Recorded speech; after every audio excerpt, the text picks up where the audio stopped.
아멘. 할렐루야. 옆 사람 인사합시다. 사랑합니다. 축복합니다. 사랑합니다. 축복합니다. 아멘. 광고 시간에 제가 하나 광고를 좀 까먹었는데요. 저희 어머님께서 이번 주에 서울로 가십니다. 대전에 오신 지 벌써 3년이 넘으셨는데요. 세월이 후딱하죠. 그래서 이번 주 오늘이 우리 교회에서 드리는 또 마지막 예배예요. 여러분들이 예배 끝나고 또 교제하시고 했으면 좋겠습니다. 그래서 좀 기도해 주시고 항상 건강할 수 있도록 또 주님 부르실 때까지 또 주님 말씀 붙잡고 사는 영적인 의미가 될 수 있도록 여러분들이 기도해 주시면 감사하겠습니다. 우리 옆 사람 인사합시다. 사랑합니다. 축복합니다. 네. 자, 지난 한 주간도 부흥을 좀 결단하면서 하셨습니까? 할렐루야. 부흥을 결단한다는 게 뭐예요? 부흥이 뭐죠? 부흥. 하나님이 나를 붙잡아주는 게 부흥이에요. 저와 여러분들이 하나님이 나를 붙잡아줄 수 있도록 뭘 해야 돼요? 자, 오른손 딱 들으시고 그래, 결단했어. 시작. 그래, 결단했어. 뭐를 결단한 거예요? 주님이 나를 붙잡아주시기로 결단했다라고 하는 거죠. 하나님이 나를 붙잡으면 사는 역사가 일어나게 됩니다. 그러니까 저와 여러분들의 선택이 결국은 내일의 열매를 결정하잖아요. 예수를 믿었다라고 하는 것은 오늘의 선택이 달라졌다는 거예요. 선택이 달라지려면 반드시 속에 뭐가 있어야 된다고요? 그 선택할 수 있는 기준이 있어야 된다고 했잖아요. 기준. 그 기준이 누구로 바뀌었다는 거예요? 이전에는 나였는데 예수 믿고 난 다음에는 그 기준이 예수로 바뀐 거예요. 그러니까 기준이 바뀌니까 자동적으로 뭐가 바뀝니까? 열매가 바뀌더라고요. 열매. 저와 여러분들이 열매를 딱 먹었을 때 그 열매가 달면 기분이 좋고 열매가 쓰면 기분이 나쁘다고 하는 거죠. 저와 여러분들이 인생 가운데 맺혀지는 열매가 좀 달기를 주의 이름으로 축복합니다. 아멘. 그러려면 기준이 누가 딱 돼야 돼요? 예수가 돼야 돼요. 그렇죠? 세상이 주는 상을 보는 게 아니라 누가 주는 상을 좀 봅시다. 하나님이 주는 상을 보고 살자. 자, 오늘은 어머니 말씀을 중심으로 당신은 지금 누구 편에 서 있나? 한번 따라해 봅시다. 나는 누구 편에 서 있을까? 시작. 나는 누구 편에 서 있을까? 오늘 말씀을 들으면서 잘 결정하기를 축복합니다. 아멘. 여러분 군대 가면 이런 말이 있어요. 줄을 잘 서야 된다. 줄을 잘 서야 된다. 왜냐? 줄을 잘못 쓰면 밥 먹을 때도 줄을 잘못 쓰면 제일 늦게 먹어요. 근데 줄을 잘 쓰면 빨리 먹어요. 훈련 받을 때도 줄을 잘 쓰면 얼차례를 덜 받아. 왜? 그 줄에 누가 없으니까. 공간이 없으니까. 근데 공간이 서 있는 줄에 딱 있으면 훈련 받을 때도 얼차례를 많이 받는다라고 하는 거죠. 여러분 직장에서도 뭐를 잘 서라? 줄을 잘 서라 그러잖아요. 어떤 줄을 타느냐에 따라서 뭐가 달라져요? 진급의 속도가 달라진다는 거죠. 근데 잘 보세요. 이 줄을 잘 쓴다라고 하는 것은 결국 내가 누구 편에 서야 할 것인가를 결정하는. 근데 성경을 봐도 성경에서 뭐라고 이야기하느냐? 너희가 오늘날 섬길 자를 택해라. 한 달에 봅시다. 너희가 오늘날 섬길 자를 택하여라. 시작. 너희가 오늘날 섬길 자를 택하여라. 누구 편에 서야 할지를 결정하라는 거예요. 자, 주보 한번 봅시다. 자, 주보 안에 말씀이 있죠. 자, 여호수아 24장 15절 한번 읽어볼까요? 자, 시작. 너희가 섬길 자를 택하라. 오직 나와 내 집은 여호와를 섬기겠노라 하니. 너희가 섬길 자를 택하라. 오늘 나와 내 집은 오직 누구만 섬기겠다? 여호와 하나님만 섬기겠다. 이렇게 나와요. 잘 보세요. 여호수아가 이스라엘 백성들에게 하는 말이 뭐냐면 너희가 섬길 자를 선택하라는 거예요. 나는 하나님 편에 딱 서겠다라고 하는 거죠. 근데 너무너무 신기한 것은 잘 보세요. 여호수아가 하나님을 선택하겠다. 여호수아가 나는 하나님 편에 서겠다라고 이야기하는 이유가 뭐냐? 자, 본문의 말씀을 딱 적어놓으시고 여호수아로 한번 가봅시다. 24장. 여호수아 24장.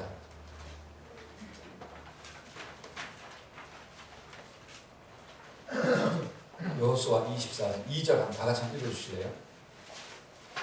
여호수아는 왜 오직 하나님만 섬기겠다라고 딱 선포하고 있습니까? 하나님 편에 섰다라고 왜 이야기할까요? 여호수아 24장 2절 다 같이 읽겠습니다. 시작. 여호수아가 모든 백성에게 이르되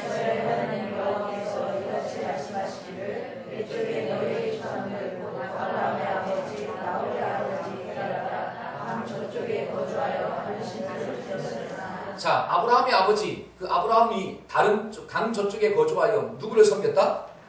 다른 신을 섬겼잖아요. 자, 3절입니다. 시작. 내가 너희 조상 아브라함을 저렇게 세워주려고 하나는 본향에 교행하게 하고 그의 씨를 번성하게 하려고 그에게 이삭을 주었으며. 자, 다른 신을 섬기는 그 장소에서 누가 그 아브라함을 이끌어내었습니까? 너희 조상을 이끌어낸 분이 하나님이라고 하는 거죠. 그 하나님께서 아브라함에게 씨를 번성케 하기 위해서 누구를 줬더라? 이삭을 줬다라고 하는 거예요. 그러면 이삭을 주신 분은 누구예요? 하나님이라고 하는 거예요. 4절입니다. 시작. 이삭에게는 야곱과 에서를 주었고 세를 사는 수입을 주었으나 야곱과 그의 자손들은 자, 이삭에게 야곱과 에서를 주신 분은 누구다? 하나님이라고 하는 거죠. 5절입니다. 시작.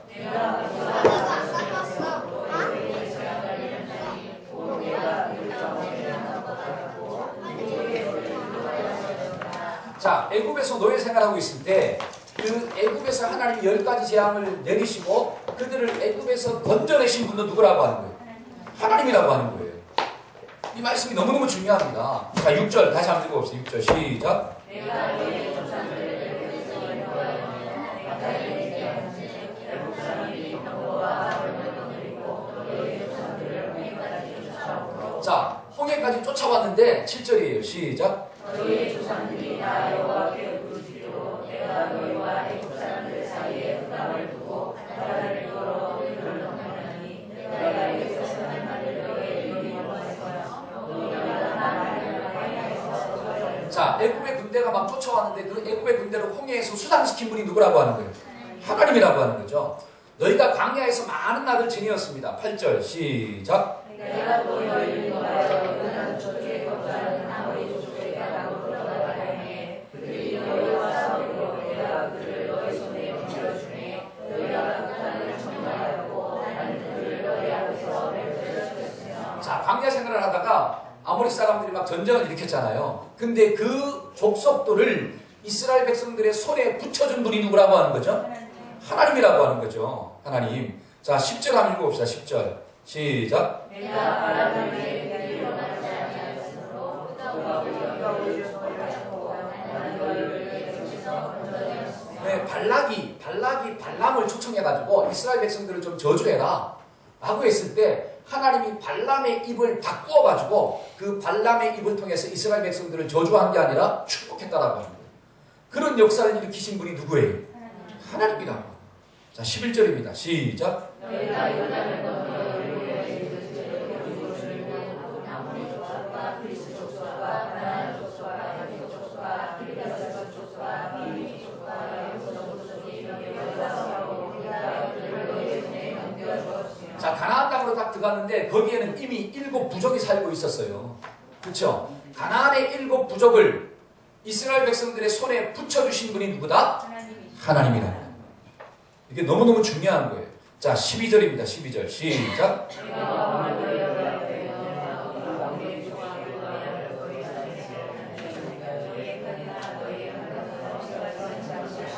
너희의 칼이나 너희의 활로 그들을 쫓아낸 게 아니라고 하는 거죠. 자, 13절 시작.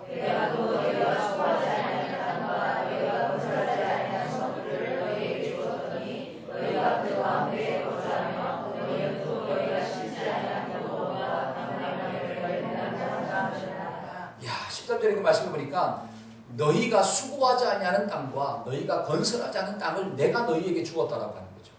그러니까 하나님께서 이 모든 것들을 인도하시고 부어주시고 함께 하셨다라고 하는 거예요. 이걸 좀 믿으세요? 지금 잘 보십시오.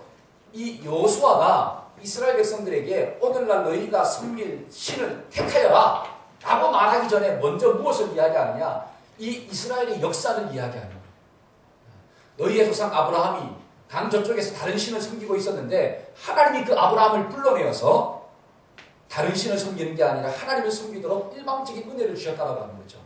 그리고 그 아브라함에게 자식을 주셨고 그 다음에 그 자손들이 많아졌다고 하는 거죠. 그들이 어려움 가운데 있을 때 애굽에서 건져주시고 가나안 정복 전쟁을 이룰 때 하나님이 너희에게 힘과 능력을 주어서 그 가나안 정복 역사를 이루게 하셨다고 하는 것입니다. 그러니까 그 모든 것을 이루신 분이 누구예요? 하나님이라고. 때문에 나는 누구만 섬기겠다? 하나님만 섬기겠다. 너희도 택하라. 저 이방 신들을 섬길는지 아니면 하나님을 섬길 것인지 택하여라. 저와 여러분들이 오직 하나님만 섬기기를 주의 이름으로 축복합니다. 근데 제가 이 말씀을 묵상하면서 너무너무 신기한 것은 지금 이 여호수아가 누구한테 말하고 있는 거예요? 굳이 말할 필요가 있을까요? 저는 말씀을 묵상하면서 그 생각을 해본 거예요. 만약에 여호수아가 이방 사람들, 하나님을 알지 못하는 사람들한테 말하면 그 모든 것들을 설명해 줘야 돼. 야, 하나님이 어떤 분이셨고, 하나님이 어떻게 역사하셨고, 하나님이 어떻게 하셨다 때문에 이걸 좀 믿어라. 그러면 이해가 되는데 지금 이스라엘 백성들은 여호수아와 함께하면서 전복 전쟁을 이루었던 사람들입니다. 하나님께서 우리 민족 가운데 어떤 역사를 주셨는가를 알아요. 모르는 게 아니라. 그렇죠? 하나님께서 전능하신 하나님의 능력으로 가나안 7족속을 다 무너뜨렸다라고 하는 사실이죠. 이것을 그들이 알아요. 알고 있는 그 이스라엘 백성들에게 말하는 게 뭐냐? 오늘날 섬길 자를 택하여라. 왜 그랬을까요? 그 이유가 뭐죠? 네? 세대가 바뀌어서. 세대가 바뀌어도 그들이 조상들로부터 들었을까요? 안 들었을까요? 들었겠죠. 유전이 되어오니까. 이 말씀을 오늘날 저와 여러분들에게 한번 적용해 봅시다. 예를 들어서 저와 여러분들이 지금 어디에 있죠? 교회에 있잖아요. 지금 하나님께 뭐 드리고 있어요? 예배 드리고 있어요. 말씀을 들어요. 찬양을 해요. 기도를 합니다. 예물을 드립니다. 이런 신앙의 외형적인 모습은 가지고 있는데 신앙의 본질인 하나님을 정말로 믿지 않고 있어요. 과연 그러면 정말로 우리가 하나님 편에 설 수 있을까요? 우리가 어려서부터 하나님이 어떤 분인가를 수없이 들었습니다. 그런데 그 들은 하나님이 나의 하나님으로 영접되어지지 않는다면 과연 저와 여러분들이 세상을 살아가면서 하나님 편에 서서 살 수 있겠냐라고. 여러분, 하나님 편에 선다라고 하는 것은 내 모든 것을 하나님께 올인한다는 거예요. 누구 편에 서느냐에 따라서 목숨이 왔다 갔다 해요. 그렇잖아요. 근데 저와 여러분들이 하나님 편에 선다라고 하는 것은 내가 들은 그 하나님이 진짜로 누구의 하나님으로? 나의 하나님으로 영접되어져야 돼요. 이스라엘 백성들이 수많은 하나님의 역사를 보고 들었음에도 불구하고 그것이 그들의 하나님으로, 다른 말로 자기의 하나님으로 영접되지 않으니까 여호수아가 뭐라고 이야기하느냐? 오늘날 너희는 택하여라. 하나님을 섬길 것인지 아니면 이방신을 섬길 것인지 택해라. 그러니까 종교적인 형식만 있다고 해서 저와 여러분들이 구원받은 게 아니라고. 그 종교적인 형식이 너무너무 중요하지만 그 속에 반드시 뭐가 있어야 되느냐? 신앙의 본질인 내용이 있어야 될 줄로 믿습니다. 그 내용이 뭐냐? 하나님을 믿는 거예요. 여러분 주보에 있죠? 로마서 11장 21절 한번 읽어봅시다.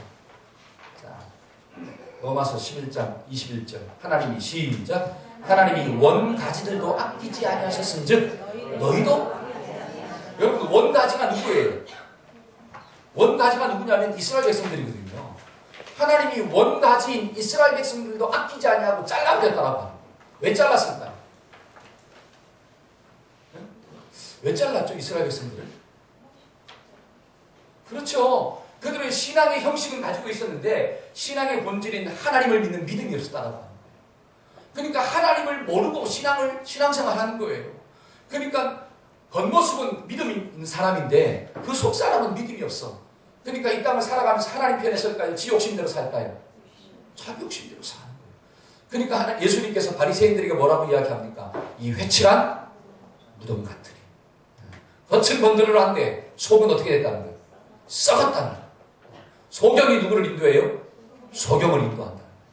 근데 그들의 위치는 뭐냐? 종교 지도자야. 바리새인이야. 성경에 대해서 박식한 사람들이에요. 근데 누구는 몰라요? 하나님은 모른다는 거예요. 그래서 원가지도 찍어서 버렸는데 하물며 이방인인 너희일까? 이방인은 누구입니까? 저와 여러분들이잖아요. 그래서 저와 여러분들이 신앙생활의 모습이 있어도 하나님을 정말로 알지 못한다면 하나님은 저와 여러분들도 찍어버리신다. 왜? 원가지도 아끼지 않았는데 이방인인 너희를 아끼겠냐? 뭐가 없으면? 신앙의 본질인 믿음이 없으면. 저와 여러분들이 신앙의 형식만 가지지 말고 신앙의 본질이 있어지기를 주의 이름으로 축복합니다. 아멘. 우리 옆 사람 인사합시다. 신앙의 본질을 꼭 가집시다. 시작. 신앙의 본질을 꼭 가집시다. 신앙의 형식만 가지고서는 하나님 편에 서서 살 수 있다 없다? 없다라고 해요. 저와 여러분들이 하나님이 진짜가 되시고 하나님이 살아계시고 하나님이 능력자가 되시고 아멘은 한 사람만 하네요. 할 때까지 전부 할 때까지 하겠습니다. 다시 하나님은 진짜가 되시고 하나님은 살아계시고 하나님은 전능하시고 하나님은 선한 목자가 되시고 그 하나님을 나의 하나님으로 영접하기를 축복합니다. 아멘. 그게 진짜라고 합니다. 진짜. 그런 사람만이 우리가 하나님 편에 서서 끝까지 살아갈 수가 있다. 그래서 오늘 말씀을 중심으로 저와 여러분들이 어떻게 하면 하나님 편에 한 번만 서는 게 아니라 끝까지 서서 주님 좀 따라갈 수 있을까? 몇 번만 서는 게 아니라 한 번만 서는 게 아니라 어떻게 섭시다? 끝까지 서서 좀 따라가요. 그러려면 오늘 본문을 통해 주시는 메시지가 뭐냐? 이거를 두 가지로 좀 생각해 보고자 합니다. 첫째는 한번 따라해 봅시다. 하나님의 약속을 믿는 믿음이 있어야 합니다. 그래야지 하나님을 어떻게 따라간다는 거예요? 끝까지 하나님 편에 서서 따라갈 수 있다라고 해요. 여러분 너무 어렵게 생각하지 말고 좀 쉽게 한번 생각해 봅시다. 상식적으로.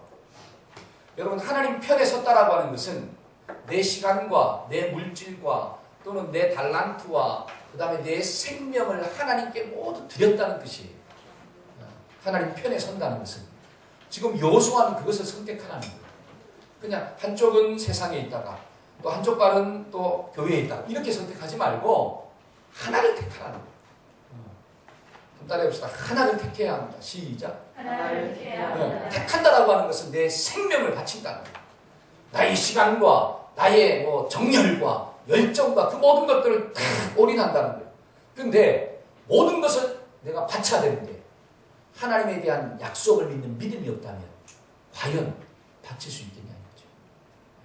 하나님과 나 사이에 신뢰관계가 없는데 내 모든 것들을 바치겠냐? 절대로 바칠 수가 없죠.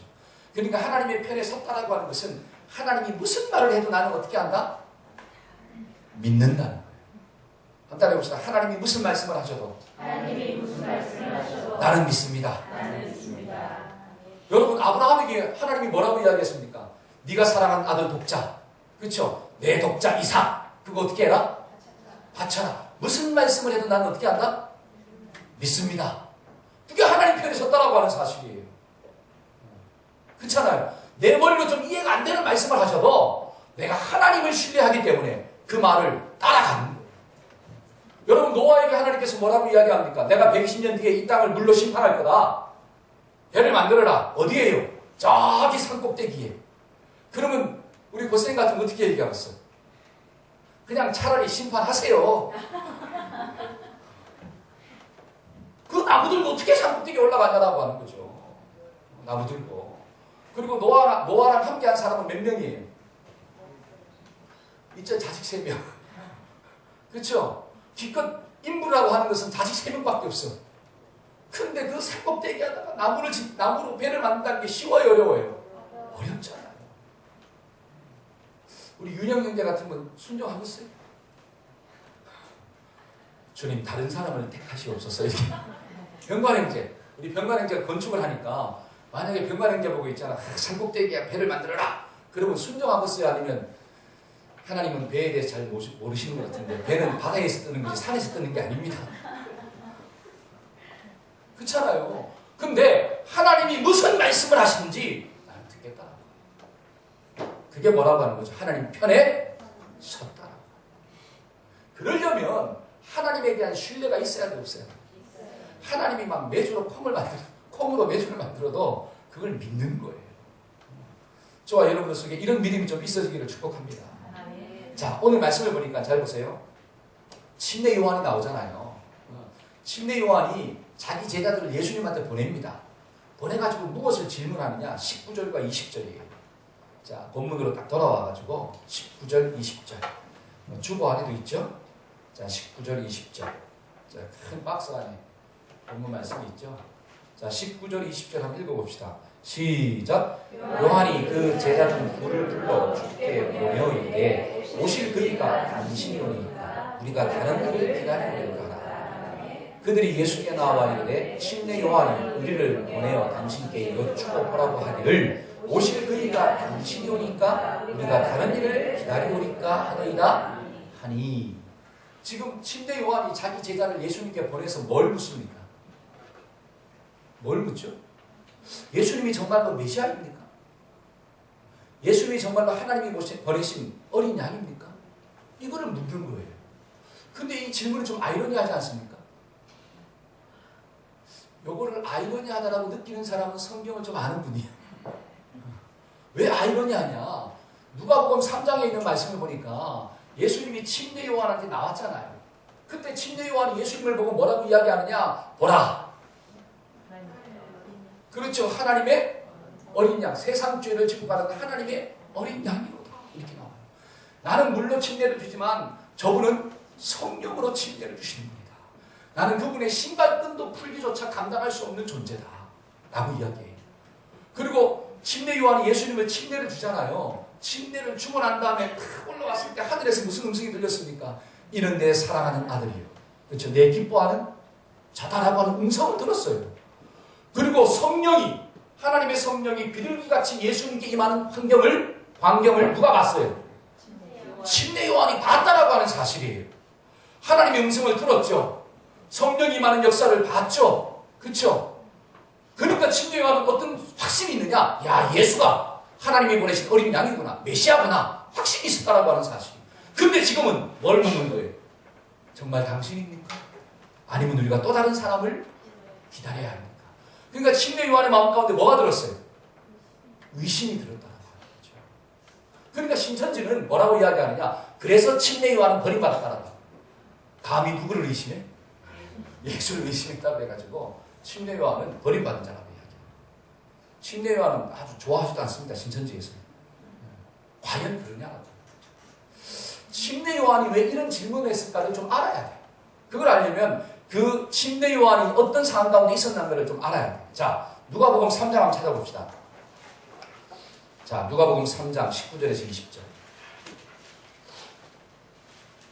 누가복음 3장 19절에서 20절입니다. 다 같이 한번 읽어볼까요? 자, 시작. 분봉왕 헤롯은 그의 동생 아내 헤로디아의 일과 또 자기가 행한 모든 악한 일로 말미암아 요한에게 책망을 받고 그 위에 한 가지 악을 더하여 요한을, 잘 보세요. 분봉왕 헤롯은 그의 동생의 아내 누구를? 헤로디아를 자기처럼 딱 데려온 거예요. 그러니까 오늘날 이야기하면 동생 와이프가 누구예요? 제수씨잖아. 근데 그 제수씨가 너무 이뻐. 그래가지고 어떻게 합니까? 자기 동생의 와이프를 데려와 버려요. 내가 뭐가 있으니까? 힘이 있으니까. 헤롯은 왕이거든. 그러니까 내가 힘이 있다고 동생의 아내를 강제적으로 데리고 옵니다. 그것이 악한 일이잖아요. 그래서 침례 요한이 뭐라고 이야기하느냐? 너 악을 행했다! 라고 이야기하는 거예요. 근데 그 소리를 듣기가 좋아요, 안 좋아요? 안 좋아. 그래가지고 침례 요한을 어디에다가? 감옥에다가 가둬버렸다라고 하는 거죠. 잘 보세요. 침례 요한은 악한 것을 악하다라고 말했는데 어디 갔습니까? 감옥 갔어요. 당시 사람들은 헤롯을 향해서 악한 일을 악하다라고 말할 수가 없어. 왜? 그가 뭘 가지고 있기 때문에? 힘을 가지고 있기 때문에. 그래서 감옥 갔습니다. 근데 중요한 것은 감옥에 들어갔으면 예수님이 좀 어떻게 해야 돼? 예수님이 좀 어떻게 하는 게 좋아요? 침례 요한이 감옥에 들어갔다라고 하는 소식을 딱 듣고 나면 어떻게 해야 되느냐? 그 앞에 딱 가야죠. 그 헤롯 궁에 딱 가서 오늘날 이야기하면 무슨 시위를 해야 돼요? 1인 시위. 그렇죠? 1인 시위를 딱 하면서 누구를 석방하라? 침례 요한을 석방하라. 석방하라. 석방하라. 누구를?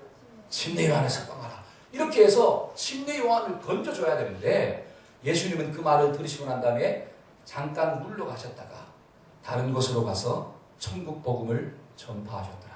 이렇게 나와요. 그러니까 침례 요한이 감옥에서 그 소리를 들을까요? 안 들을까요? 들었겠죠. 그러니까 제자들을 누구한테 보내는 거예요? 그 예수께 보내가지고 야, 내가 정말로 메시아, 당신이 정말로 메시아입니까? 아니면 또 다른 사람을 내가 기다려야 합니까? 라고 물어보는 거예요. 여러분, 여기서 우리가 좀 깨달을 수 있는 진리가 뭘까요? 여러분, 침례 요한이 지금 어디에 있다고요? 감옥에 있잖아요. 자기가 잘못을 했습니까? 아니잖아요. 악한 것은 악하다라고 말했는데 감옥 갔다라고 하는 거죠. 감옥이라고 하는 것은 절망의 상황이에요. 고난의 상황이에요. 형통이요, 불통이요. 불통의 상황이에요. 사람이 고난을 만나고 어려움을 만나면 그 마음 가운데 뭐가 사라지느냐? 믿음이 떨어지더라고요. 그러니까 예수님의 제자들도 광풍을 만나니까 뭐가 훅 떨어져요? 믿음이 훅 떨어져요. 조금 전에 막 예수님이 병든 자를 고치시고 죽은 자도 살리시고 이런 기적을 봤을 때는 정말로 예수님이 누구구나? 하나님의 아들 메시아구나? 이런 생각을 하고 예수님과 함께 배 타고 가는데 광풍을 만났잖아요. 그때 막 어떤 마음이 드느냐? 지금 누가 옆에 있고 누가 옆에 있는데? 예수님 옆에 있으면 저 같은 분 있잖아요. 그래, 누가 있으니까? 예수님이 있으니까. 죽어도 누구랑 죽고? 살아도 누구랑 산다? 예수님이랑 산다. 가만히 있었을 텐데 어떻게 하느냐? 주야! 우리가 죽게 된 것을 돌아보지 않나 하시나니까. 두려움 가운데 빠져가지고 떨었다라고 합니다. 그러니까 고난이 오면 뭐가 떨어져요? 저는 여러분들이 고난을 만났을 때 믿음이 떨어지지 않기를 축복합니다. 아멘. 아멘. 그러니까 사단이 고난을 왜 사용하느냐? 뭐를 떨어뜨리기 위해서? 믿음을 떨어뜨리기 위해서. 믿음을 떨어뜨리기 위해서. 그래서 하나님의 사람은 고난이 올 때마다 뭐 하는 거예요? 기도하는 거예요. 왜? 뭐가 떨어지지 않도록. 믿음이 떨어지지 않도록. 그러니까 예수님이 뭐라고 이야기합니까? 고난을 만나기 전에 뭐 해라? 기도해라. 왜? 사탄이 너의 믿음을 떨어뜨리기 위해서 자꾸 공격하니까 네가 미리 깨어서 기도하면 고난이 왔을 때 이기는 자로 살 수 있다는 거예요. 한번 따라해 봅시다. 사탄은 고난을 통해서 내 믿음을 흔들어 놓습니다. 이거예요. 그 다음에 또 이 침례 요한은 어떤 생각을 가지고 있었느냐? 예수님이 오시면, 다른 말로 메시아가 오면 하나님의 나라가 임한다고 생각한 거예요. 그때 당시 모든 유대인들은. 그러니까 메시아가 오면 모든 게 해결된다고 생각한 거예요. 그러니까 유대인들의 마음 가운데는 막 다윗의 자손이요 막 외치잖아요. 못 봤어요, 외치는 거? 성경에 막 나와요. 막 다윗의 자손이요, 호산나 다윗의 자손이요, 막 예수님이 나귀 타고 올라갈 때 왜 그렇게 막 좋아했을까요? 예수님이 오시면 이제 로마는 어떻게 됐다? 끝났다라고 하는 사실이. 이 땅의 모든 악들은 어떻게 돼요? 정리가 된다라고 하는 거죠. 그러니까 예수가 오시면 하나님의 나라가 임하고 그 하나님의 나라의 주인공은 누구냐? 유대인들이라고 하는 사실. 그러니까 침례 요한도 그런 사고를 가지고 있었던 거예요. 예수님의 초림과 예수님의 재림에 대한 분명한 이해가 없었다라고 하는 거죠. 그러니까 예수님이 오시기만 하면 이 땅의 모든 악들은 끝날 것이다라고 생각했습니다. 근데 예수가 왔음에도 불구하고 내가 악을 악이라고 이야기했는데 나는 어디 갔어요? 감옥에 갔다라고 하는 거예요. 여전히 이 땅은 악이 있고 여전히 이 땅은 나쁜 사람들이 잘 되고 거짓말하는 사람들이 성공하고 권력을 잡은 자들이 막 더 높이 올라가고 이런 모습을 볼 때 예수가 왔는데 왜 이런 일이 있냐 이거죠. 그러니까 지금 침례 요한이 뭘 묻느냐? 정말로 당신이 메시아냐? 이렇게 생각해요. 근데 여러분 초림과 재림은 같아요, 틀려요? 달라요. 여러분 산이 있잖아요. 멀리 산이 두 개가 있습니다. 멀리서 보면 두 개의 산이 겹쳐 있으니까 붙어 있는 것처럼 보이잖아요. 안 보셨나요? 네, 산이 딱 있으면 붙어 있는 것 같아요. 근데 가까이 가보면 두 개의 산의 차이는 멀어요, 안 멀어요? 멀잖아요. 여러분 성경은 분명히 예수님의 초림과 재림이 다르다고 이야기해요. 근데 침례 요한은 그걸 몰랐던 거예요. 자기 생각이 있었던 거죠. 그 자기 생각 가운데 빠지니까 결국 누구를 의심합니까? 예수를 의심합니다. 마찬가지예요.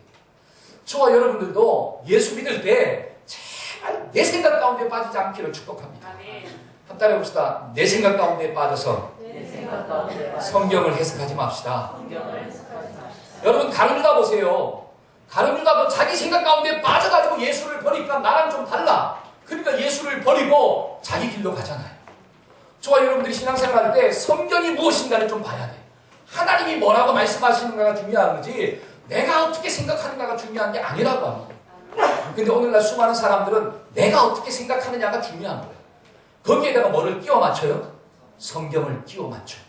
그러니까 신앙이 흔들리는 거예요. 그러니까 침례 요한은 지금 왜 예수님에 대해서 흔들림이 있었느냐? 상황이 어려웠고 그 다음에 자기 생각이 있었더라고요. 그래서 정말 예수님이 당신입니까? 아니면 다른 사람을 기다려야 됩니까? 라고 질문했다라고 하는 거죠. 저와 여러분들은 고난이 와도 또는 자기 생각 가운데 빠져도 흔들리지 말기를 축복합니다. 아멘. 사탄이 그것을 이용합니다. 여러분 베드로가 있잖아요. 물속에 다 빠지기 전에 누구를 보고 걸었습니까? 예수님을 봤잖아요.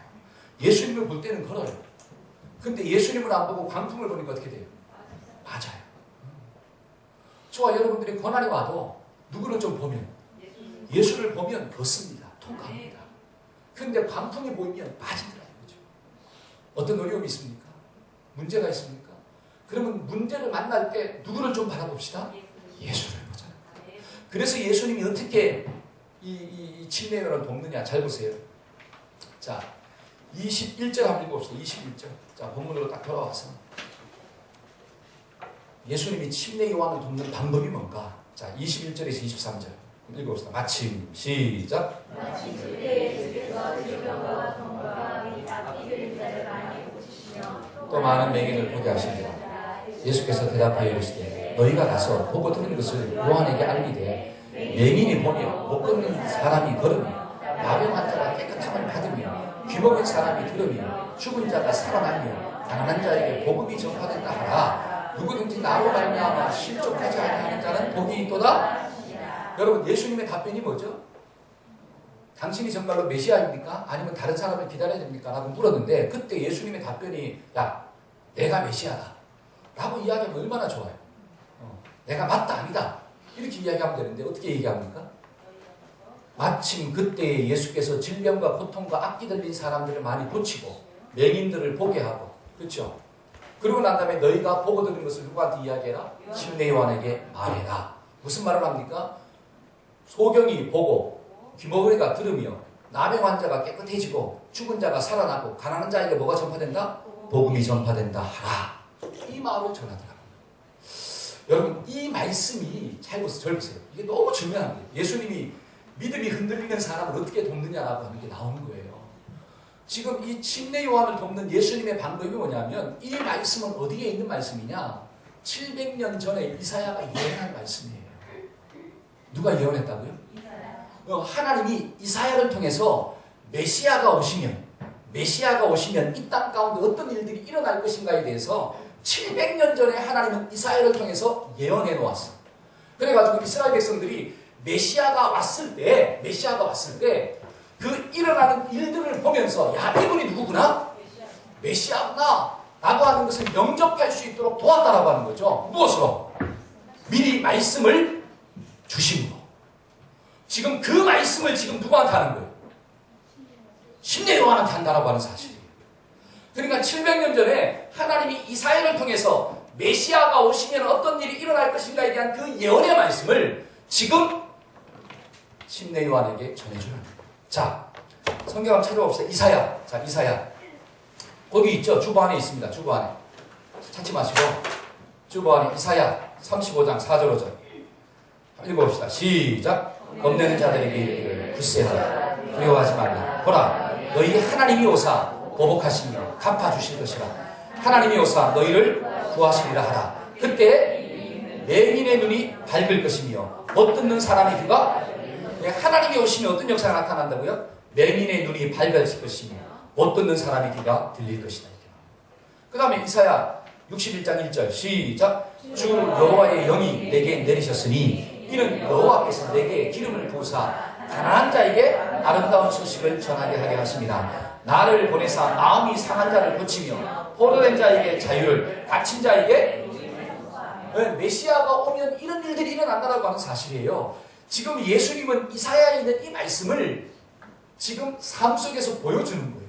맹인들을 고치고 그 다음에 귀머거리를 고치고 그 다음에 가난한 자에게 뭐를 전파해주고 복음을 전파해주고 눌린 자에게 자유를 주는 그 역사를 침례 요한의 제자들한테 보여주고 그 다음에 뭐라고 이야기하느냐? 침례 요한한테 가서 이런 일들이 일어난다라고 이야기해라. 그러면 침례 요한이 알까요? 모를까요? 왜 알죠? 저는 말씀을 묵상하면서 놀라운 걸 깨달았어요. 여러분 침례 요한의 인생 요절이 뭔 줄 아세요? 침례 요한의 인생 요절. 우리 교회 이름이 뭐죠? 소리빛 교회잖아요. 침례 요한의 인생 요절이 나는 광야에서 외치는 자의 소리다. 아멘? 이 놀라운 걸 가르쳐주면 여러분들만 감격스러운 그게 이사야인데, 여러분 침례 요한이 자기 인생의 목표를, 인생의 방향을 어떻게 발견했느냐? 이사야 말씀을 읽다가, 이게 어디 나오냐? 이사야 40장 3절에 나와요. 이사야 말씀을 읽다가, 그래 나는 광야에서 외치는 자의 소리로 살아야 되겠구나. 주의 길을 준비하는 자로 살아야 된다. 그러니까 침례 요한은 특별히 이사야 말씀을 너무너무 좋아했다라고 하는 거죠.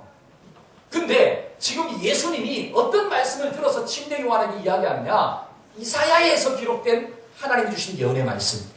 메시아가 오시면 이 땅 가운데 어떤 일들이 일어난다라고 하는 것을 침례 요한은 이 이사야 말씀을 통해서 너무 잘 알고 있다라고 해요. 지금 그 말씀을 예수님이 탁 뽑아가지고 누구한테 주는 거예요? 침례 요한한테 주는 거예요. 그래서 뭘 이야기할까요? 네 마음에 일어나는 그 의심을 무엇을 붙잡음으로? 하나님이 주신 그 말씀을 붙잡음으로 다스리라. 할렐루야. 저와 여러분들의 심령 가운데 일어나는 그 믿음의 요동치는 그 모든 상황들을 무엇으로 다스릴 수가 있겠습니까? 내 속에 일어나는 의심의 방풍 무엇으로 잠잠케 할 수 있을까요? 눈에 보이는 환경일까요? 천만에요. 지금 파도가 잔잔해졌다 할지라도 내일 또 파도는 칠 수 있다고 하는 거죠. 오늘은 이 파도지만 내일은 또 다른 파도가 칠 수 있다고 하는 사실이에요. 그러면 파도 칠 때마다 흔들릴 거 아니에요. 파도로 잠잠케 하는 게 아니라 하나님은 말씀을 내 심령 가운데 심음으로 그 모든 파도를 잠잠케 하라. 그래서 하나님, 예수님은 이사야의 말씀을 통해서 침례 요한 가운데 일어나는 여러 가지 의심을 잠잠케 하신 줄로 믿습니다. 그래서 침례 요한은 그 말씀을 붙잡고 끝까지 누구 편에 선 거예요? 예수 편에 섰다. 저와 여러분들이 마음속에 흔들림이 있을 때, 요동이 있을 때 무엇을 붙잡아야 됩니까? 하나님의 말씀을 붙잡으시기를 축원합니다. 그래서 말씀이 없는 자는 흔들리는 자예요. 잘 보세요. 우리 주변을 보고 또 다른 사람을 한번 보세요. 신앙의 요동이 심한 사람일수록 그 속에 뭐가 없어요? 하나님의 말씀이 없습니다. 아, 목사님 말씀 기가 막히게 잘 알던데요. 그 사람은 알 뿐이지. 그렇잖아요. 그 사람은 말씀을 알 뿐이지 그 말씀을 내 것으로 영접한 적은 한 번도 없다고 합니다. 여러분, 바리새인들이 얼마나 하나님의 말씀을 잘 압니까? 서기관들이, 율법학자들이 얼마나 많이 알아요. 근데 왜 그들은 흔들립니까? 그 말씀이 누구 말씀이 안 된 거예요? 내 말씀이 안 된 거예요. 저와 여러분들은 말씀을 듣고 그 말씀이 내 것 되기를 주의 이름으로 축복합니다. 아멘. 우리 교회는 그런 교회가 되기를 좀 소원합니다. 그러니까 지금 뭐라고 이야기하느냐? 23절에서 누구든지 나로 말미암아 실족하지 아니하는 자는 뭐다? 복이 있도다. 이렇게 나오잖아요. 복이 있도다. 말씀을 들을 때 제발 실족하지 않기를 축복합니다. 실족하는 자는 누구 생각이 더 크다는 거예요? 내 생각이 더 크다는 거예요. 내 경험이 더 크다는 거예요. 여러분, 하나님 신앙생활 할 때는 내 경험보다, 내 생각보다 뭐가 앞서야 돼요? 하나님의 말씀이 앞서. 어떤 사람은 천국 갔다 지옥 갔다 이런 갈등 들으면 있잖아요. 막 은혜 받고 막 감동받아요. 여러분, 천국과 지옥은 성경에 있어요 없어요? 있잖아요. 그러니까 제발 간증 듣고 은혜 받지 말고 성경 보고 은혜 받읍시다. 아멘. 아멘. 어떤 사람 입신했다 그러고 있잖아. 막 너무나도 뭐 하려고 그래? 입신이 뭔지 알죠? 툭 밀면 쑥 나빠지는 거. 그리고 주님 만나고 왔대야. 근데 왜 사람이 변하지 않습니까? 만났으면 바뀌어야지. 막 입신하는 데는 있잖아. 목숨 걸고 막 입신한다고 해. 근데 말씀 듣는 데는 목숨 걸고 잘라고 해. 그게 진짜 믿음이 있는 사람이냐라고 하는. 과연 그 사람이 인생의 광풍을 만나고 의심의 광풍이 왔을 때 그 속에서 일어나는 의심을 이길 수 있을까요?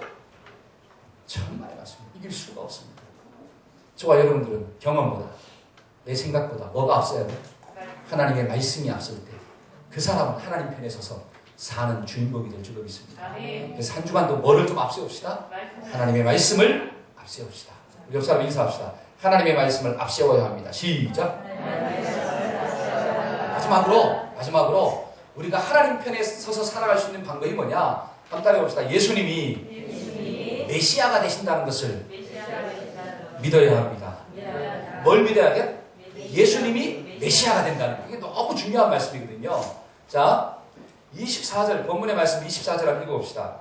요한의 제자들이 돌아가고 난 다음에 예수님이 무리들한테 뭐라고 이야기합니다. 자, 24절 시작. 요한이 보낸 자가 떠나는 게 예수께서 우리에게 요한에 대하여 말씀하시되 너희가 무엇을 보려고 광야에 나갔냐? 바람이 흔들리는 너희가 무엇을 보려고 광야에 나갔냐? 바람이 흔들리는 갈대냐? 아니라고 하는 거죠. 25절 시작. 여러분 너희가 무엇을 보려고 나갔더냐? 부드러운 옷 입은 사람이냐? 보라 화려한 옷을 입고 사치하게 지내는 자는 어디에 있다? 그렇죠. 너희가 광야에 나간 이유가 사치하게 지내는 사람을 보러 간 게 아니다라고 하는 거죠. 그러면 누구 보러 갔냐? 침례 요한이라고 하는 거예요. 자, 26절 시작. 그러면 너희가 무엇을 보려고 나갔더냐? 선지자냐? 옳다. 내가 너희에게 이르노니 선지자보다도 잘 보세요. 지금 예수님은 침례 요한을 선지자보다 훌륭한 사람으로 인정하는 거예요. 아시겠죠? 선지자보다 훌륭하다. 그 다음에 28절 한번 읽어볼까요? 28절. 자 시작. 내가 너희에게 말하노니 여자가 낳은 자 중에 잘 보세요. 여자가 낳은 사람 중에 요한보다 큰 자가 있다 없다? 없대요. 그러니까 예수님은 침례 요한 인정했어요 안 했어요? 인정하고 있습니다. 근데 그 뒤에 있는 말씀 한번 읽어볼까요? 자 그러나 시작. 그러나 하나님의 나라에서는 극히 작은 자라도 야 여자가 낳은 사람 중에 침례 요한보다 큰 사람이 없는데 하나님의 나라에서는 침례 요한보다 전부 다 뭐하다는 거예요? 크다는 거예요. 그러면 지금 하나님이 앞에서는 띄워주고 뒤에서는 확 깔아치는 거예요. 예수님이 그런 의미가 아니거든요. 이게 해석이 어려운 건데 이게 그런 의미가 아닙니다. 여자가 낳은 자 중에 침례 요한보다 큰 자가 없다라고 하는 거예요. 근데 하나님의 나라에서는 지극히 작은 자라도 누구보다 크다? 침례 요한보다 크다. 그리고 잘 보세요. 하나님 나라에는 누가 들어갈까요? 하나님 나라에는 누가 들어갑니까? 이게 너무너무 중요한 거예요. 하나님 나라에는 예수님이 들어가요? 요한복음 1장 12절 한번 읽어봅시다. 시작. 영접하는 자, 곧 그 이름을 믿는 자들에게는 하나님의 자녀가 되는 권세를 하나님의 자녀가 하나님 나라에 들어가잖아요. 근데 하나님 나라에 들어가는 자녀는 누구를 믿어야 돼? 영접하는 자, 곧 그 이름을 믿는 자. 그 영접하는 자가 누구예요? 예수를 영접하는 자예요.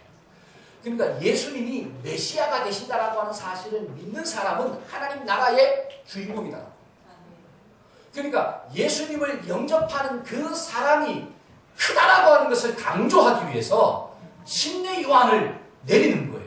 그러니까 하나님 나라에서는 지극히 작은 자라 할지라도 여러분 지극히 작은 자도 누구를 믿는 거예요?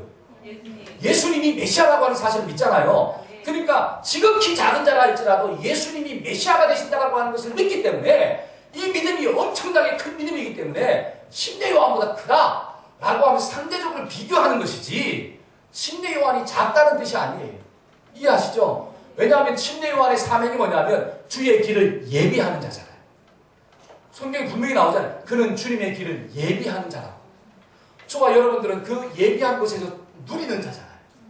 그런 의미에서 야 우리는 크다라고 하는 거지 침례 요한이 작다는 의미가 아니라고 하는 거죠. 한번 따라해봅시다. 예수님이 메시아가 되신다는 것을 믿는 믿음은 큰 믿음입니다. 할렐루야. 저와 여러분들이 구원받을 수 있는 비결이 무엇입니까? 예수가 메시아가 되신다고 하는 사실이에요. 그 사실을 믿는 믿음은 엄청나게 큰 믿음이에요. 그 믿음 때문에 저와 여러분들이 구원받는 거지 우리의 행위로 구원받는 게 아니라고 하는 사실이에요. 그런데 성경을 보니까 잘 보세요. 29절 한번 읽어봅시다. 29절. 자 29절. 자 시작. 모든 백성과 세리들은 이미 요한의 침례를 받으니라. 이 말씀을 듣고 하나님을 옳다하여. 자 이거 보세요. 모든 백성과 세리들은 이미 누구의 침례를 받은지라?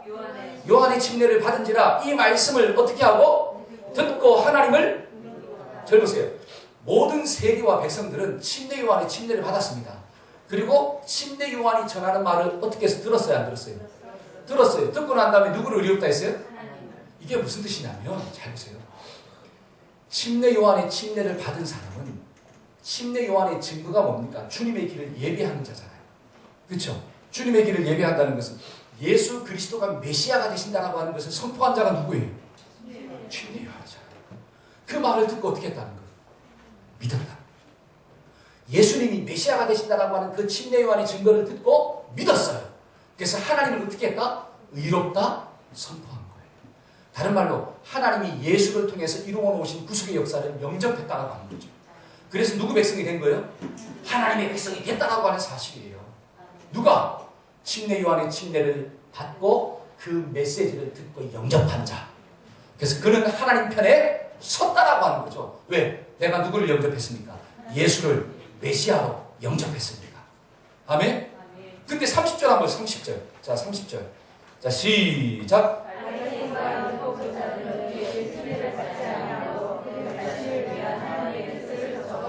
자, 바리새인과 율법교사들은 그의 침례를 받지 아니함으로 이렇게 나오죠. 그들을 자신을 위한 누구의 뜻을? 하나님의 뜻을 버렸다라고 하는 거예요. 예수가 메시아가 되신다라고 하는 사실을 침례 요한이 전했음에도 불구하고 바리새인들과 서기관들은 그걸 믿지 않았다라고 하는 것입니다. 예수를 메시아로 믿지 않은 결과가 뭐냐면 결국 하나님의 뜻을 저버리는 거예요. 다른 말로 하나님 편에 서지 아니하고 세상 편에 섰다라고 합니다. 누구를 통해서? 예수를 믿지 않은 거에 대해서. 그러니까 저와 여러분들이 왜 이 말씀을 줄까요? 오늘날도 마찬가지라는 거예요. 이 자리에 앉아있는 사람들 중에 잘 보세요. 하나님, 예수가 메시아가 되신다라고 하는 하나님의 말씀이 선포되어지잖아요. 보라, 세상 죄를 지고 가는 하나님의 어린 양이로다. 그 예수로 말미암아 저와 여러분들이 죄사함을 받게 된 줄로 믿습니다. 예수는 사람이지만 동시에 하나님이라고 하는 사실이에요. 예수는 죄가 없기 때문에 여러분, 이 메시지가 선포되어졌음에도 불구하고 어떤 사람은 그 예수를 믿어요. 예수가 정말로 나의 메시아가 되시는구나, 나의 구원자가 되시는구나, 예수를 믿을 때 천국 가는구나, 이 사실을 믿는 사람은 하나님의 뜻을 영접한 거예요. 하나님의 뜻을 영접하고 내가 지금 누구 편에 서 있다고요? 하나님 편에 섰다라고 하는 거죠. 근데 교회 안에 있는 사람들 중에서도 메시아 되신 예수님을 영접하지 않는 거예요. 그냥 예수를 4대 성인 중에 한 사람으로 보는 거예요. 그냥 나보다 더 훌륭하게 살았던 사람, 위대한 사람, 그냥 그 사람으로 보는 거예요. 그래서 그냥 존경할 만한 인물, 좀 닮아가야 할 인물, 이걸로만 생각하는 거예요. 그러한 사람들은 하나님의 뜻을 어떻게 했더라? 저버렸더라. 교회 안에도 똑같이 예수에 대해서 듣지만 어떤 사람은 예수를 메시아로, 어떤 사람은 예수를 그냥 사람으로 듣는 사람들이 있더라고요. 왜? 성경을 보니까 그 시대에도 침례 요한이 주의 길을 준비할 때 침례 요한의 메시지를 받는 사람이 있고 유대인들, 이 율법학자들은 받지 않았다라고 하는 거죠. 받지 않는 사람들이 있다. 이 자리에 있는 모두는 예수를 주로 영접하기를 축복합니다. 아멘. 예수님이 나의 메시아가 되신다라고 하는 사실을 믿음으로 영접해야 돼요. 그게 막 믿음. 우리가 어떤 일을 하는 게 믿음이 아니라, 그것도 믿음이지만 더 큰 믿음은 뭐냐? 예수님이 나의 구주가 되신다라고 하는 것을 믿는 믿음. 이게 엄청나게 큰 믿음이에요. 아멘. 할렐루야. 아멘. 그 예수를 믿고 저와 여러분들이 구원받은 하나님의 백성 되기를 축복합니다. 아멘. 그 사람만이 누구 편에 설 수 있다는 거예요. 하나님 편에 서서 영원토록 살아갈 수가 있는 거예요. 아멘. 근데 예수를 그냥 사람으로만 생각하는 사람은 잠깐은 예수 편에 설 수 있겠지만 고난이 다가오고 자기 생각이 오고 여러 가지 환경의 문제가 다가오면 반드시 그 사람은 예수를 버리는 사람이에요. 왜? 예수는 사람입니다. 그러나 저와 여러분들이 믿는 예수는 사람이 아니라 하나님의 아들이신 줄로 믿습니다. 아멘. 유일한 중보자가 되시는 줄로 믿습니다. 아멘. 내가 곧 길이요 진리요 생명이니 나로 말미암지 않고는 아버지께로 갈 자가 없느니라. 아멘. 저와 여러분들이 예수를 어떻게 생각하십니까? 우리가 정말 예수를 메시아로 영접합니다. 한 주간도 하나님 편에 서서 영원토록 살기를 축복합니다. 아멘. 여러분 주보 앞면을 딱 보세요. 주보 나비가 있죠. 당신은 한번 읽어봅시다. 시작. 당신은 하나님 편입니다. 세상. 그 밑에 작은 글씨 보이는지 안 보이는지 모르겠지만 보이는 사람 크게 한번 읽어주세요. 밑에 작은 거 있죠. 시작. 하나님의 복을 받는 것이라 세상에 깨평을 하나님의 복을 받기를 원하십니까? 세상에 깨평을 받다가 살기를 원하십니까? 여러분 세상에 깨평을 받지 말고 하나님 주시는 복을 받읍시다. 아멘. 이게 하나님 편에서 살아가는 자의 믿음인 줄로 믿습니다. 아멘. 우리가 이 말씀 꼭 기억하고 한 주간도 말씀으로 내 속에서 일어나는 여러 가지 광풍을 좀 잠잠케 하시고 예수가 메시아가 된다라고 하는 사실을 믿음으로 흔들리지 않는 하나님의 백성 되기를 축복합니다. 아멘. 기도합시다.